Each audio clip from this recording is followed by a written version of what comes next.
Saudara saya selalu berkonsultasi pada seseorang agar karir dan jodohnya lancar.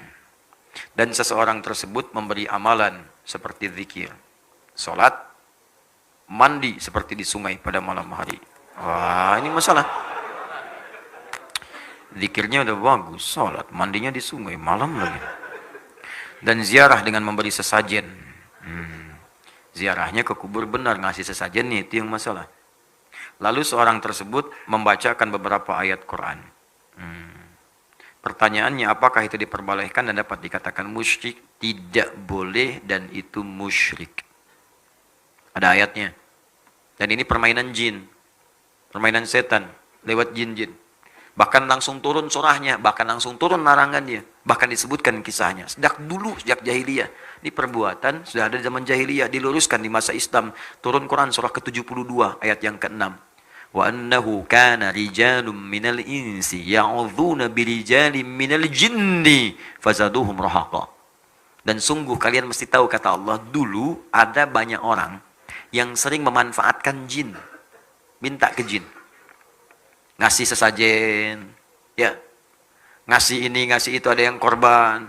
Ada yang korban dengan darah. Bahkan tidak sedikit dulu-dulu itu ada yang mengorbankan manusia juga. Anak sendiri dikorbankan. Istri sendiri korbankan. Untuk apa? Untuk mendapatkan bagian dunia yang mungkin sendiri tidak diraih ya. Habis saja. Pengen jabatan. Potong misalnya kerbau. Kepala dikasihkan. Macam-macam. Jabatan begitu dapat meninggal. Dan wafat dalam keadaan musyrik.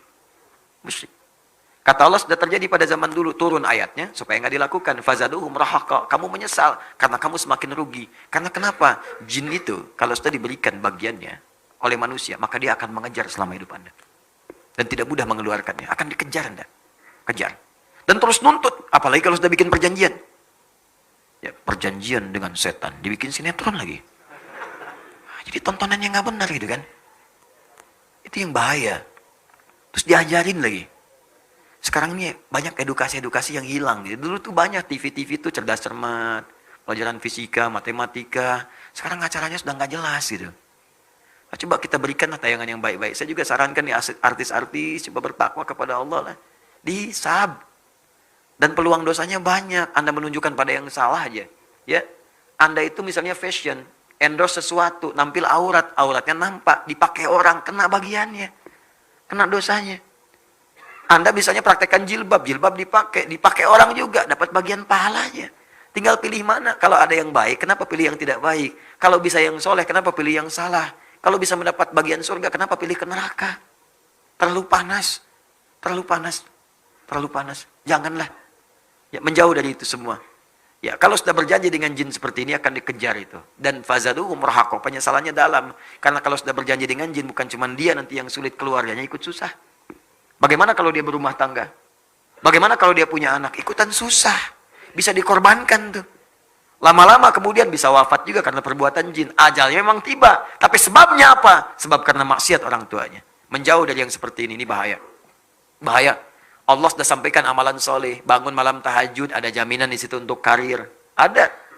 Quran surah 17 ayat 79 sampai 81. Wa minal laili fatahajjad bi. Sementara malam bangun untuk tahajud. Nafilatal lak. Memang itu sunnah. Tapi kalau bisa dikerjakan, asa ayyab'atsaka rabbuka maqaman mahmuda. Nanti Allah akan angkat Anda di tempat yang terbaik. Karir Anda kalau kerja, karir yang terbaik.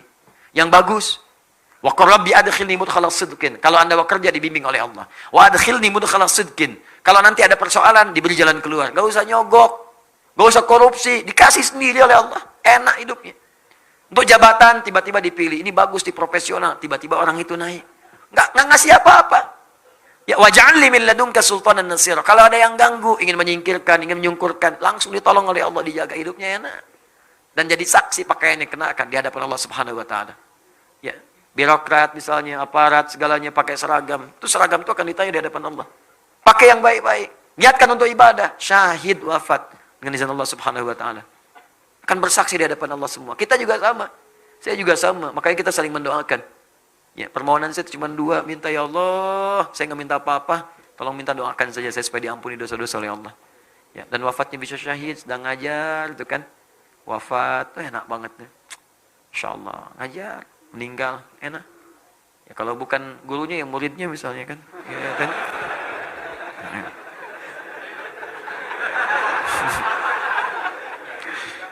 Jadi yang seperti itu jangan ya, jangan. Hadratus Syekh Syekh Muhammad Hashim bin Asy'ari, pendiri Nahdlatul Ulama, Jamiah Nahdlatul Ulama, 31 Januari 1926. Ya, ini karib sahabatnya Syekh Ahmad Dahlan, pendiri Jamiah Muhammadiyah, 18 November 1912. Nah, jadi NU berdiri 14 tahun setelah Muhammadiyah berdiri. Ya, di kakak itu. Itu Syekh Hashim itu senang menulis. Punya 19 kitab. Di kitab keduanya ada judulnya Risalah Ahlus Sunnah wal Jamaah. Risalah Ahlus Sunnah wal Jamaah. Buka halaman 11, paragraf yang terakhir paling bawah, baris 1 sampai baris 4. Itu disebutkan oleh beliau di antara bid'ah. Bid'ah akidah, penyimpangan dalam akidah yang terjadi di tanah Jawa mulai muncul tahun 1333 Hijrah. 107 tahun yang lalu. Sekarang 1440. Wa minhumul abahiyuna, dan di antara aliran menyimpang itu aliran abahiyun. Abahiyun. Siapa aliran abahiyun itu? Alladzina yadhkurunallaha, kurang lebih bahasanya orang-orang yang berusaha berzikir kepada Allah Subhanahu wa taala banyak, tapi kesimpulan caranya keliru. Sampai menyimpulkan wasofa qalbuhu. Ya, kebanyakan banyak bukan karena zikirnya, karena niatnya yang salah, konslet kemudian akalnya. Konslet sampai menyimpulkan salah dan merasa menyimpulkan dengan zikir itu hatinya sudah bersih banget, bersih. Saking bersihnya, fala yantabiqu alaihil amru wan nahyu. Maka sudah enggak berlaku lagi perintah dan larangan. Sudah enggak merasa mesti mengerjakan perintah karena sudah bersih hati. Salat itu fungsinya terbebas dari perbuatan keji dan mungkar. Dia itu sudah berlatih sehingga merasa sudah mengerjakan perbuatan keji dan mungkar lagi. Sehingga merasa sudah enggak usah salat lagi. Di amalannya zikir, cuman enggak salat. Jadi kalau Anda datang, tampilannya bagus. Pakai jubah. Lebarnya lebih daripada Batman. Ya, bisa. Janggut, pakai sorban, macam-macam. Datang Anda. Pak Yai, oh, punten, ya Abi, aduh, ayah peryogi. Saya ada persoalan ini. Ya. Saya alhamdulillah di Bandung 3 hari, lancar bahasa Sunda. Alhamdulillah. Ya. Saya ada kebutuhan. Minta Pak Kiai gini-gini. Tiba waktu sholat. Allahu Akbar, Allahu Akbar. Oh, pakai apa? Dalam sakitnya masih sholat.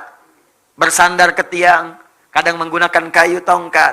Kadang sambil duduk. Saking pentingnya sholat. Ma'rifat tingkat paling tinggi terhubung dengan Allah, dengan wahyu, masih sholat. Pak Kiai, zikir. Jasadnya ada di sini. Ruhnya sholat. Sesat, kata Syekh Hashim. Nah, kalau menemukan yang begitu, jangan diikuti. Walaupun dia bisa memprediksi sesuatu. Oh, gak usah bicara. Ini kan punya masalah di kantor kan, persaingan jabatan kan, begini. Itu jin yang ngasih tahu. Jin. Nih Abah baru dari Mekah. Keluarkan contoh potongan kain kiswah. Padahal Mekah tahun 10 tahun lalu dipotong. Ada. Nah, itu kadang-kadang bantuan jin. Pada yang seperti itu jangan diikuti. Kalau ada orang kemudian melakukan demikian tapi meninggalkan syariat, jauhi yang seperti itu. Saya pernah orang liberal itu pengen ngajak diskusi pada saya. Sampaikan kalimat, Ustaz, menurut kami, bukankah fungsi sholat itu mencegah perbuatan keji dan mungkar? Ya, inna sholata tanha 'anil fahsya'i wal mungkar. Maaf, bagi kami sudah bisa mencegah perbuatan keji dan mungkar, sudah nggak usah sholat lagi kan? Jalan berpikir orang liberal tuh. Hati-hati dengan logika seperti ini. Sholat itu berfungsi mencegah perbuatan keji dan mungkar. Berarti kalau kita sudah menahan diri bisa mencegah perbuatan keji dan mungkar, nggak usah sholat lagi kan? Apa jawaban saya saat itu? Saya katakan, Mas, begini ya, meninggalkan sholat itu perbuatan mungkar. Dah, kita tinggalin aja. Selesai. Diem aja orangnya. Ya, dan kita doakan, ya Allah berikan dia petunjuk, berikan dia hidayah. Selesai.